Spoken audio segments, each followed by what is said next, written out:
The Lift & Co. Cannabis Expo returns to the Metro Toronto Convention Centre, November 18th to the 21st. Discover and learn about all things cannabis. Get your tickets at liftexpo.ca. Must be 19 plus to enter and attend.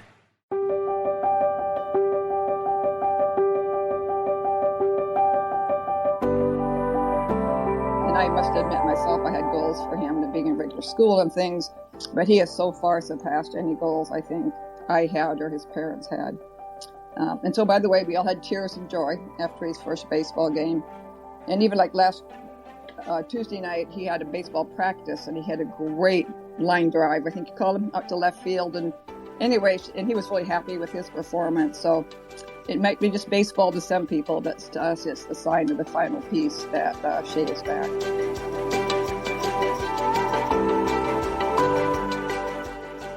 Welcome to the Miracle Plant Podcast, the show that inspires, promotes, and gives you a daily dose of inspiration from the people who have used cannabis to change their lives in extraordinary ways. Here's your host, Justin Benton. Welcome, everybody, to the Miracle Plant Podcast, where we discuss this miracle with its extraordinary benefits. Today, we're going to be talking with my mom and co-host Dan about just an update on the original Miracle Plant story, which, of course, is my son. And we've had some really new recent developments and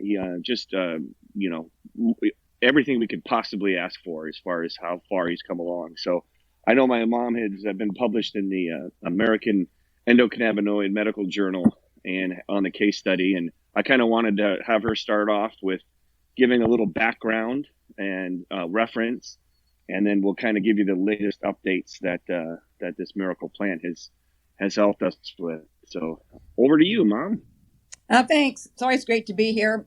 It's a tough podcast to follow up last week's AB 45 passage in California hemp bill, but personally, I care more about my grandson's development than that. So getting back to the beginning, too, and one thing it's really important that people realize is just like the beginning of his journey. And so again, too, a very bright 2-year-old that was reading and writing and just outgoing, playing catch with his dad, just all those things you'd want in your first son. And then he had a very sudden regression into really a void where he had no language. He did not interact with people at all. He was constantly anxious, all the classic signs of, screaming, hand flapping, or being totally not with anybody. And I remember Justin had called me and said, we call him Sam. We think Sam has autism. And I said, well, that's crazy. As a psychologist, I just saw him 3 months ago. He was brilliant, way above in all developmental scores. But I flew out here in California to see him, and everything was gone. It was just tragic. And I think a lot of parents can relate to that because regression is actually built into the definition of autism because it happens so often for different reasons. But it's a grieving process because you had all these hopes and dreams for a child who is now still with you in body, but not in mind and emotion or connection anymore. And I know, too, as a dad, Justin was a great baseball player for a lot when he was, going through school and all those things. And one of his joys and goals for his son then would, of course, be to be able to play sports with him. And so, too, as a mom, we all have expectations and a grandmother. So I think anyone who's worked with their own children with autism and had those regressions, there is a horrible grief. And then this desperate desire to try anything. And I know parents that will fly away to Australia or do anything trying to find something to help their son. And so in the beginning, as parents, it's again, too, trying to learn the system of support. And so they had started some in-home programming with him, which went on for a year after his diagnosis as being in the severe autistic range of having global developmental delays, which means an IQ basically too low to measure, and having no language.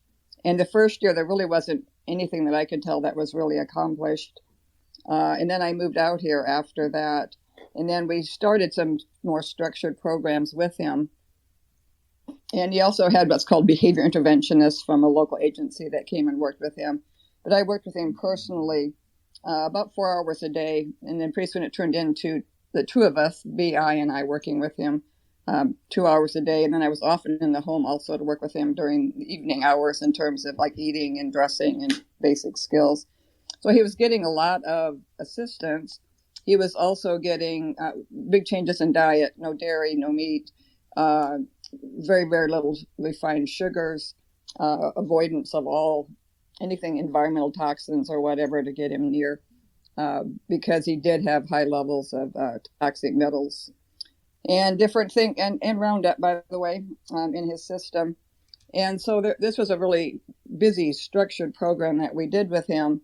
But even after 2 years of this, of just constant working with him and working on his diet and adding in probiotics and all kinds of different cleansing herbs and everything, we saw some progress, but again, too, it was more basic things like I called him the robot guy, because he would do like sit here for this 10 minutes and then get this reward and do this schedule with 2 adults.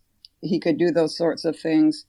And then one thing it's important to mention, too, is that I'm also data-based. And so there's an instrument that's very good with measuring autism treatment effects.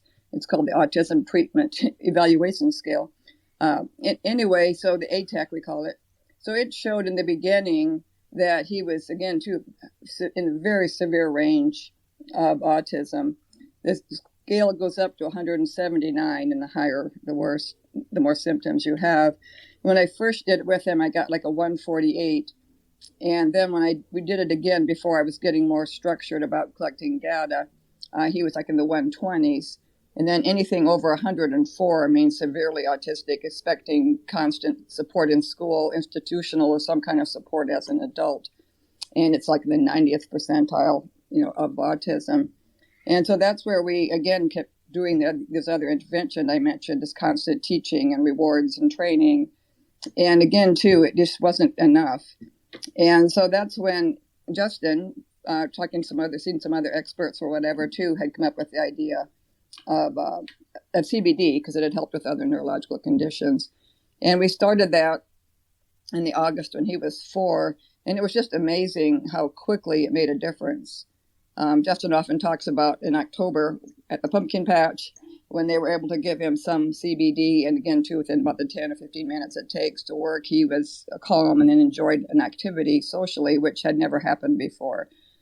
We had several terrifying birthdays where we'd have bouncy houses and pretty cakes and friends over, and he would just run and hide and cry, and we have a picture of him sobbing over his birthday cake as we sang happy birthday because it was too overwhelming. And so just all that long history of just all those issues, and then to suddenly see those quick improvements was just amazing.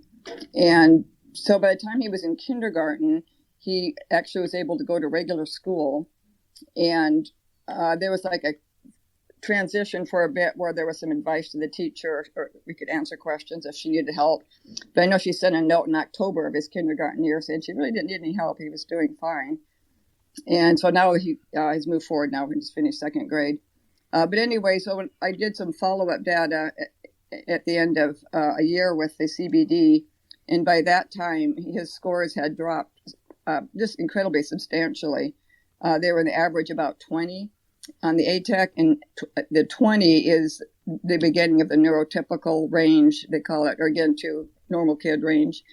And so across his school and at home, and his mom and myself all filled out forms, and he was very consistently about 20 to 21, which is huge from where he started. And then I also followed up a year later. I did a presentation at the Whole Plant Expo for Autism, and I redid everything. At that point, he was at 10, which is just like virtually nothing was showing up as being problematic for him. So just from the data side, you can just see that huge, from 148 to 120 to 48 down to 20 down to 10, this continued growth. And nothing really dramatic really happened until we introduced the CBDA. So again, too, and now, like I say, he's still obviously still like in the 10 range or whatever. But I will let Justin talk about his latest successes that Justin's been involved in and very excited about. Yeah, absolutely. So, we were talking earlier on about baseball, and, I played all the sports growing up, and I'm an avid sports fan. As we speak, I'm peeking in on the Nebraska-Oklahoma scores. And so, certainly sports has taught me a lot. It teaches about competitiveness, and it teaches about teamwork, and doing things that are good for you. And I certainly never wanted to live vicariously through my kids like some parents you see these days. But I wanted to introduce the sports that I love, like football and basketball and baseball. And we were doing that before Shay had his regressive diagnosis.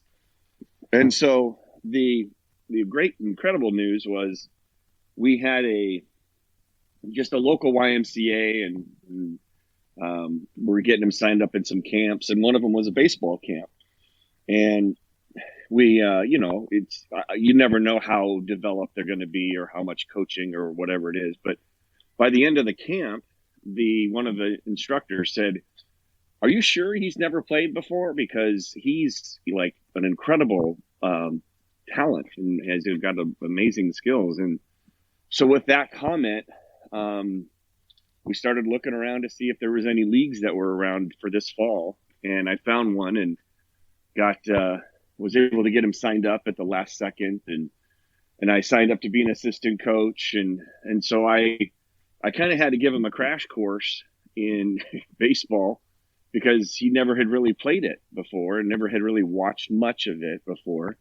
And so learning all of the nuances of running to first and getting a lead and throwing to second base and doing all that stuff, it's a pretty big undertaking. So last Sunday was his first baseball game.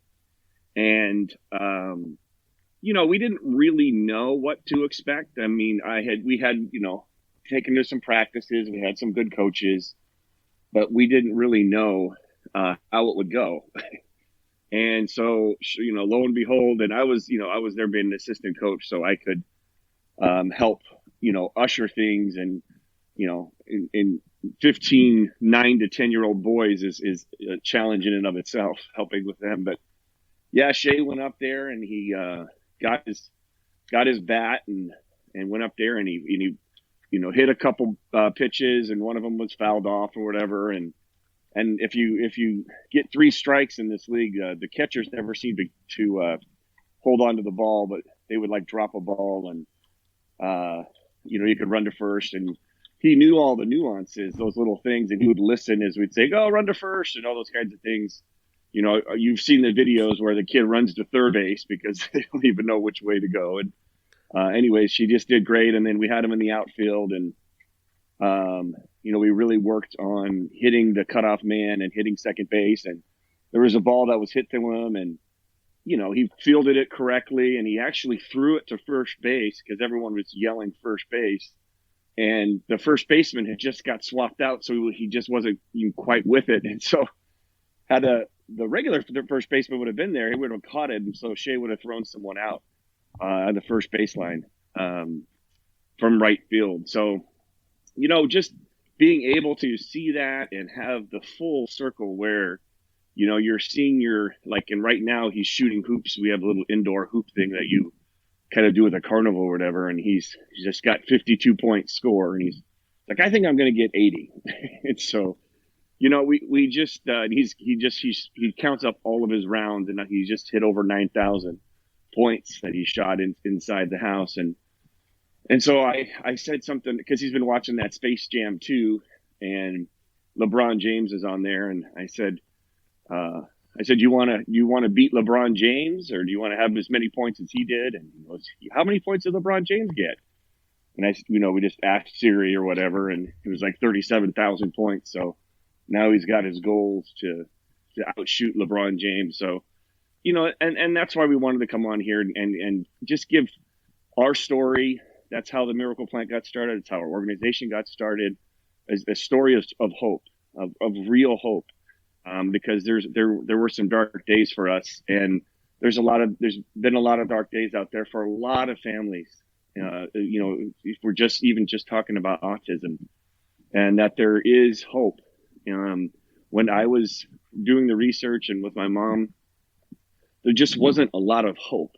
There was just kind of like, get it to a manageable level and then just deal with it. And again, what we saw with this plant, how it helped children with epilepsy and seizures, that was really the giveaway. Like, okay, that sounds like something that can really, do something here for this situation. And yeah, that's why we wanted to have this episode, is to let you know that, he's doing great. He's playing sports. He's excelling at school, and he's healthy and happy. And that's what anybody would ever want for their child. And so, yeah, just great news. Super excited to give some hope out there to some other families that maybe are, that need to hear a story of hope, and with, proper nutrition and diet and lots and lots of raw hemp. Hopefully we can hear some more stories, as we get to hear all the time, about how this miracle plant is helping so many families out there. So let me jump in as usual. So a lot of times if you have someone with autism, you can, like, through just sitting one-to-one, you can do academic success. And so you see the kids who are doing okay academically, but still aren't socially there, or language and social language and things haven't developed. And so those are some other fine tunings that I've seen with him. Like just the other night, I was stopped by and he was watching a movie, and he goes, well, this movie starts out bad and then it ends good, so you probably will like it. But he said, this other one is going to start out bad and end bad, so I don't think you're going to like that one. And literally for a kid who's just starting third grade, that's just very insightful, even to be thinking about knowing me and what I like and don't like, and then understanding the whole plot or the whole storyline in movies. I mean, those are very abstract concepts. And especially the whole idea of him understanding emotionally, like, what I like and don't like. And so it might seem simple unless you've had a child on the severe autism range who does not even begin to pick up what other people are thinking or feeling, or what their emotions are. And he's doing all sorts of other exciting things. The baseball, by the way, is another huge goal, because again, too, with like the ABA training and things, you can get kids to like complete their work and, get through academics, but not complex skills like baseball. And so it's just so important to show that he's a well-rounded child. He's not just somebody we've trained to, still has all kinds of issues that we've just trained to do well at school.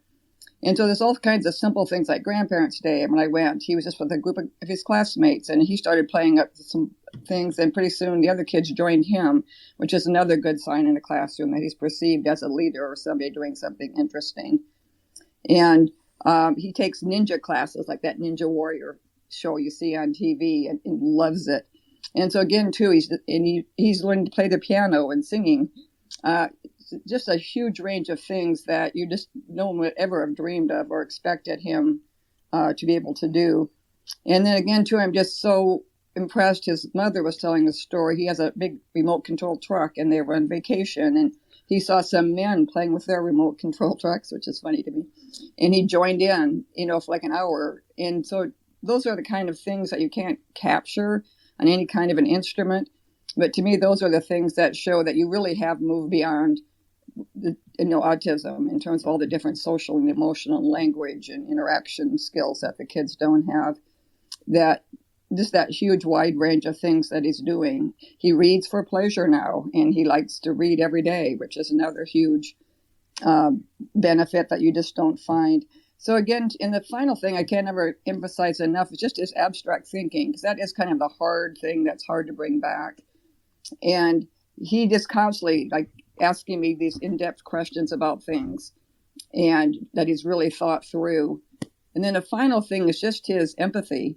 He is just so attached to his two younger sisters and picks up immediately when they're upset, or if the baby cries, it's like, Mom, come and get her. That he's just so tuned into that. So truly, in every measure that we have, just as parents in general, or any kind of testing we do, he literally has reached the point where I don't think the word autism has anything to do with him anymore. And we don't even think about it anymore. So I know I agree with Justin. I think the baseball really was like a clinching thing. I know at one point, I can't remember at what point it was. Oh, you started coaching him for a little bit in basketball when he was in kindergarten. But it kind of just summed up to me, like you saying, like, I've got my boy back. And so it's more than just teaching some skills or getting him into school, but actually back to doing the things that you dreamed that he would do as a parent, and that you had to go through grief when you realized he wouldn't be able to do much. And now seeing him meeting far beyond any expectation we ever had. And I really like your idea about hope, because to me, that's what I think it is. So many parents, like you say, you just think you follow a program and then you support them or find some kind of help for them, which there's not much, by the way, after they leave high school. And so to realize there is hope for substantial changes in your child, even as they get older, that there's always hope for improvement. And so I just hope this message gets out, because so many parents, like I say, just don't have that hope or don't have any idea that you can make drastic changes. And it does go back to the CBDA that we talk about all the time. It literally does, besides being anti-inflammatory, it literally can repair and regenerate nerves. Like in his brain really regenerated. To the point, too, he could even remember things that had happened before the regression. So you knew it was his brain. So if anybody hears this and knows anybody else, anybody with autism, to please let them know that there is hope. And I think that's just the main purpose of what we do every day in our Heal the World. But it's just so exciting. And I must admit myself, I had goals for him to being in regular school and things. But he has so far surpassed any goals I think I had or his parents had. And so, by the way, we all had tears of joy after his first baseball game. And even like last Tuesday night, he had a baseball practice and he had a great line drive, I think you call him, out to left field. And anyway, and he was really happy with his performance. So it might be just baseball to some people, but to us, it's the sign of the final piece that Shay is back.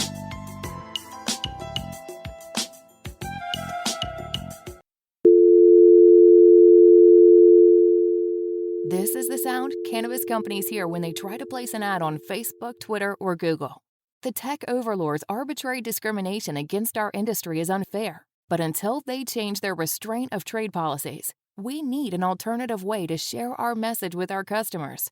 Cannabis podcasts are one of the last advertising platforms not controlled by tech monopolies. And for as low as $9.99 a week, cannabis companies have the freedom to play their uncensored commercials to customers around the world.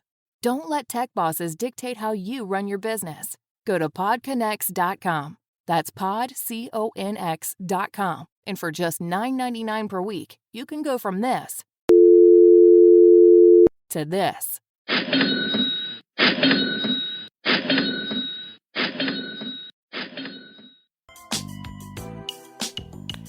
Absolutely. Well, and that's, why we do what we do, and we've been blessed to be a part of many, many other families' story. Obviously Kristen, who's been on here a number of times, and Latara, because we got here, just trying to heal our child. And for those that are in that, place, the education, the access to the products, to really understand how the products work.